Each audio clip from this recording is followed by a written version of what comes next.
Hello. As we come now to the fifth Sunday of our Lenten season this time, and the reading from John's Gospel is the third of a trilogy which we've mentioned before for the third, fourth, and fifth Sundays of the Lenten season, which we entitle A.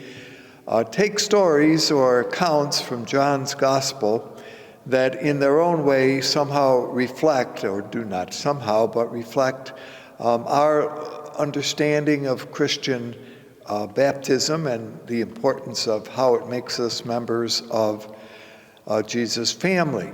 So we have seen the idea of water, last time of light, and this week the emphasis will be on what is most important in many ways, life.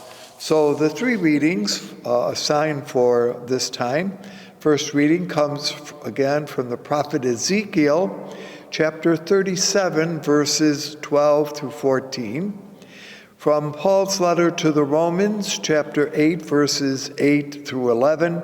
And then from John's Gospel, chapter 11, verses 1 through 45. So as one can understand, this is a long account, again, similar to the two previous ones that we have already looked at.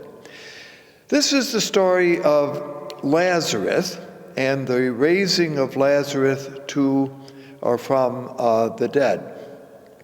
The story begins, and we'll kind of, again, encourage you to read the whole account. In our reflections here, we can only kind of summarize some of the things and leave out not certain, or not on purpose, but certain passages which certainly fulfill the whole of this. Keep in mind that John's Gospel originally never had chapters and verses, and so that much of this Gospel, perhaps more evident here in this one than in the synoptic traditions, is the flow of ideas that simply move from one to another. In other words, one of the characteristics of this gospel is in a certain way to have anticipation of events that have not yet happened that will occur, and therefore the reader, oh, listen, I think I heard that this was going to happen. So again, a little bit of background in that regard. It begins with Jesus and his disciples receiving news that the one whom Jesus loves, namely Lazarus, is ill. Now, this message comes from his two sisters, Mary and Martha. Martha and Mary, you remember, are mentioned in the third Gospel of Luke as having a home, and that Jesus visited there. And we have the famous story of Martha serving, Mary listening, and how that one worked out. But otherwise, this is the only time that we hear mention of, it's the only time that we hear mention of Lazarus. In the Lucan account, we would not really know that they had a brother if that were the only account that we had. Now, the word comes that Mary and Martha and Lazarus, who live in Bethany, are sending word, as I mentioned, that Lazarus is ill. And the reason why this information is given to Jesus seems to be that there's a certain urgency on the part of the sisters that Jesus might come, and perhaps because he is characterized as having healing abilities, healing Lazarus. However, Jesus delays for 2 further days. Now, after this, he then says to his disciples, "Let us go, because our brother Lazarus has fallen asleep." Now, it's interesting, the term here, fallen asleep, can, and often as we notice in this gospel, certain figures misinterpret the meaning of things? Or is it that they misinterpret but merely understand them in the practical way in which at first glance one would understand something and not see the deeper meaning that the gospel writer hopes to bring into certain terms? So, fallen asleep. Well, if he's fallen asleep, fine. Jesus is perhaps being invited to go and wake him up. But what is really being said here is fallen asleep means that Lazarus has died. See, so there's that undercurrent meaning that until Jesus really specifically says this to his disciples, they might not have picked up on, nor would we, as the hearer or listener to this gospel, have immediately thought ourselves. So he then says to his disciples who are with him, let us go to Bethany. Now, it is the disciples, perhaps it's Thomas, who is the one figure here mentioned, who says, in Judea, which is where Bethany lies, they are looking to take your life. You are in danger if you do this. And they express some concern about Jesus making this trip. Jesus, however, says it is necessary that I do the works of God, and with that, plan to move on. And it is at the point, it's interesting that Thomas, whom we will meet usually in the upper room on the occasion of having missed the resurrected Jesus on the night of the resurrection, as one whom we often describe as the doubting Thomas. But here, Thomas is portrayed in a little different way. If indeed Jesus is going to Bethany, namely to Judea, where there is a danger to his life, he says that let us follow him even if we also must share in whatever role is laid out for Jesus by the authorities. So it's interesting that Thomas shows a certain courage here and willingness to follow Jesus that is important to notice. So all of that is in this opening section, and some have divided this up into really 7 scenes. This would be the first scene where, having received the message that Lazarus, his friend, and it's interesting that the phrase a friend, not only a friend, but one whom he loves, is seriously in need. So those would be the opening verses of chapter 11. This is followed by Jesus arriving at Bethany. Now, Bethany is located approximately 2 miles outside the city of Jerusalem. So it would be a place where Jesus may have visited, may have made friends, and made some sense. If people in Jerusalem were looking for him, would be a place for him to stay.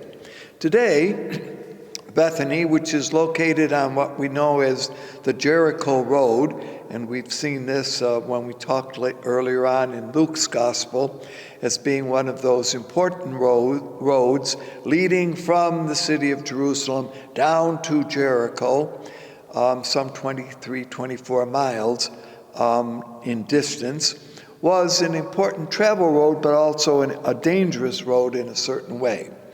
Today, if you visit the city of Bethany, there are 2 churches there, one set aside in honor of Mary and Martha, and generally believed the place in which, of course, their home was, and they invited Jesus, and the other, the tomb of Lazarus, which is has a kind of, not really a church, but a way that you can go down and visit it. So all of that's a little bit, archaeologists have had fun digging around there, and over the centuries, a number of different churches, basilicas, have been placed there too. So the place is well marked in Christian tradition. Now, as Jesus approaches the city or the village at that point of Bethany, word goes to Mary and Martha that Jesus is coming. And Martha, this would be the fourth scene, these would be in verses 20 through 27, goes out to meet Jesus. Now, Martha says to Jesus, as the greeting takes place, and notice where they have not yet reached either the place where Lazarus has been buried or the home of Martha and Mary. Martha says to Jesus, and here's where interpretation might come in, if you had been here, my brother would not have died. Now, what if you said it a little more critically? Jesus, if you had been here, my brother wouldn't have died. So almost a little accusatory tone given by Martha that you could, if you are a friend of someone, use when you are disturbed at what had happened.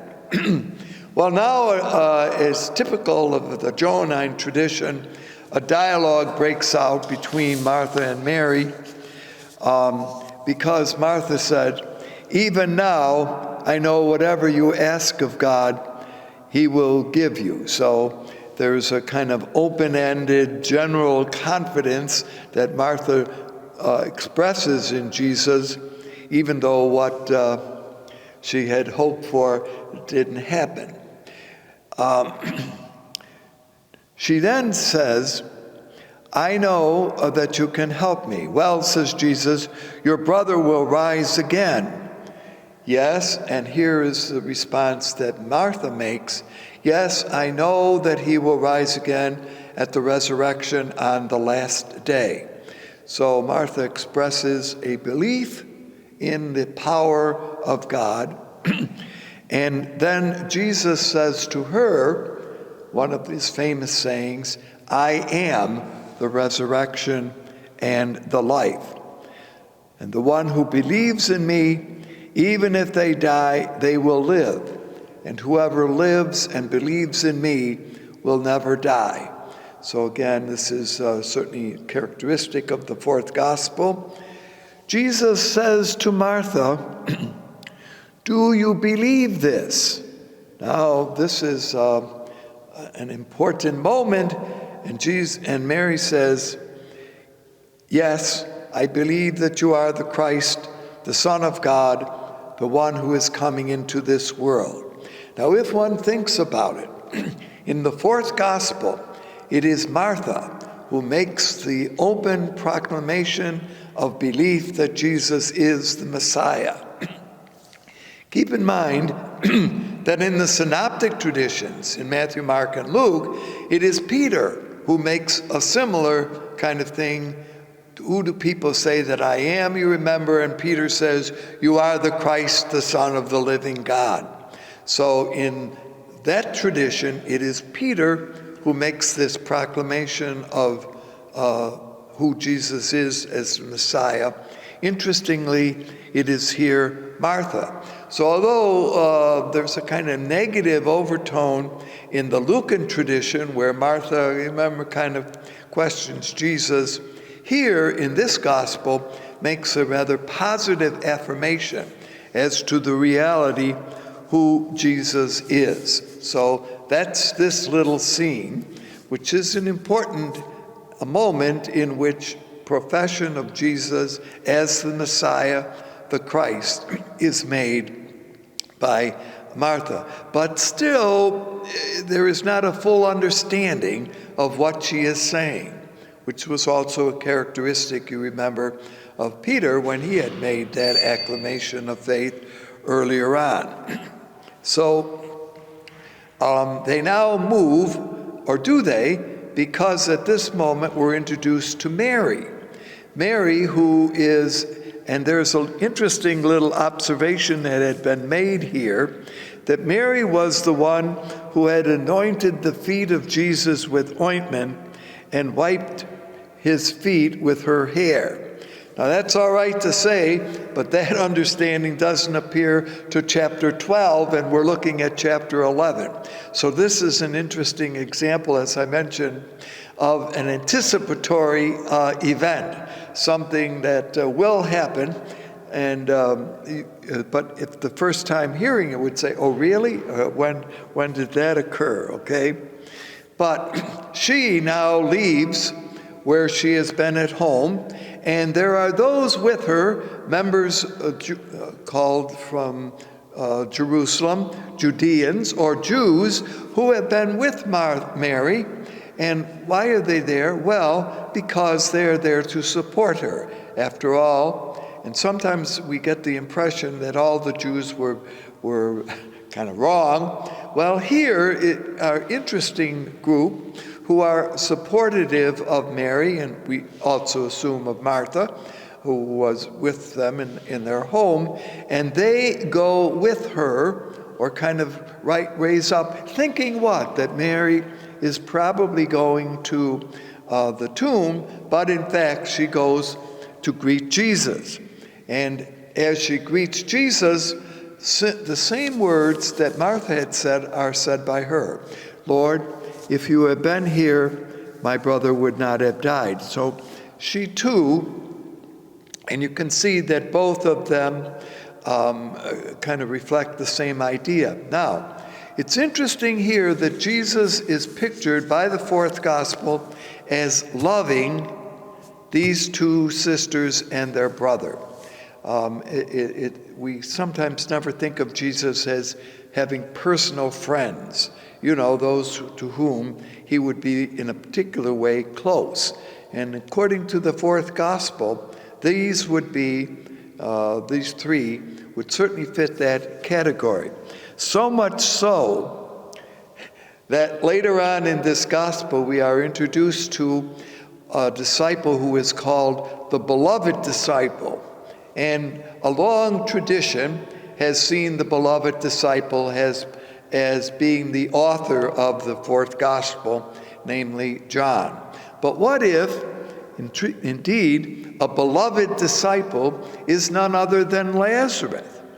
And the word, at the very title, Lazarus, means God's help. God helps, but whether that's important here or not.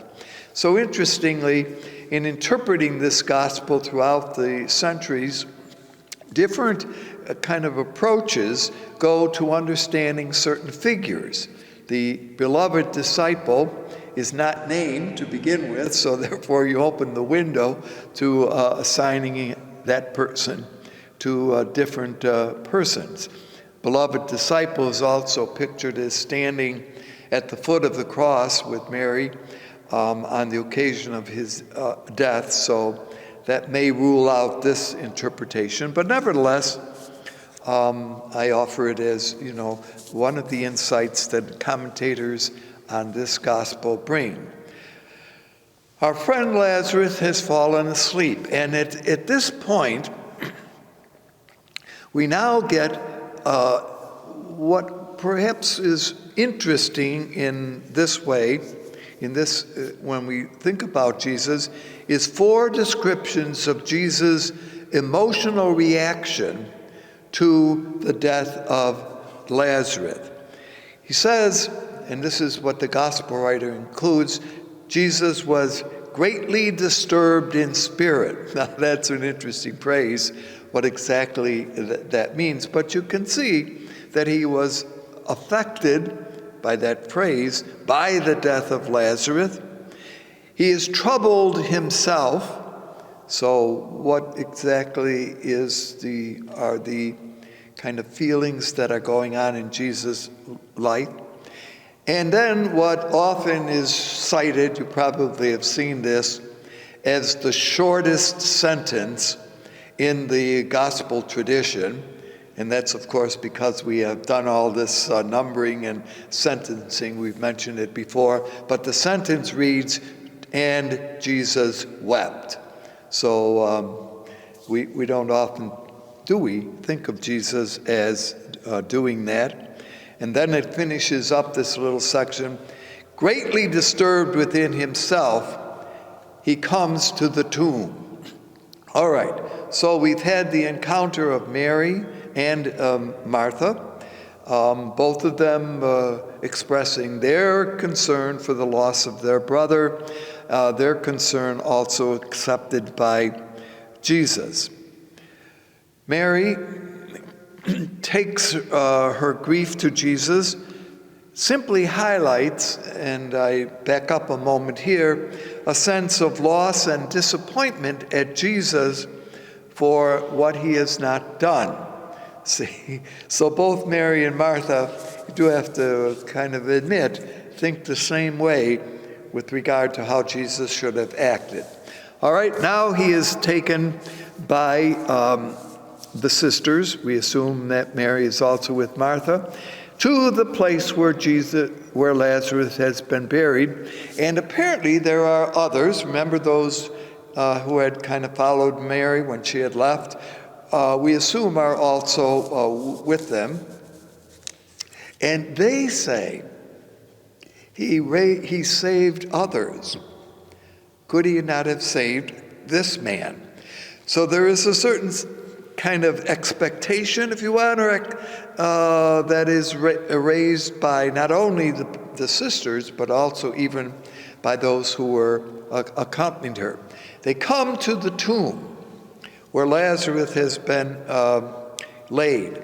Now, this is, and those who analyze this particular episode in John's Gospel will see contrasts and comparisons between the place where Lazarus is buried and the place where Jesus was buried. So they come to the tomb, and apparently it has been one in which the body has been placed in, and a stone of some kind has been placed around it. And Jesus says, "Open the tomb, roll the stone away." It's at this point that Martha, who had made that marvelous proclamation in Jesus, reminds him that Lazarus has been dead for 4 days. Now, 4 days may not mean a whole lot, although certainly from one point of view, Martha practically says, if you open the tomb, there's going to be the odor of death, and we need to be aware of that. But why is 4 days important? Because there was a standard Jewish tradition which said that in some ways the spirit of the person who had died remains present with the body for 3 days. But by the 4th day, truly the death of that person happens, and whatever spirits connected with the body are gone. See, so even John's awareness of the importance of the 4 days comes to play here. Nevertheless, they roll the stone away, and it's at this point that Jesus then utters a prayer. Interesting, this is a characteristic, as we've mentioned so many times, of the fourth gospel, that before important things happen, Jesus makes an appeal to the audience, really prays, thanking God that what is going to happen next is not something that Jesus necessarily is the power behind, but rather is responding to what God has given and what God is doing. And with all of that in mind, we'll read the little prayer that Jesus makes. He then says, "Lazarus, come forth."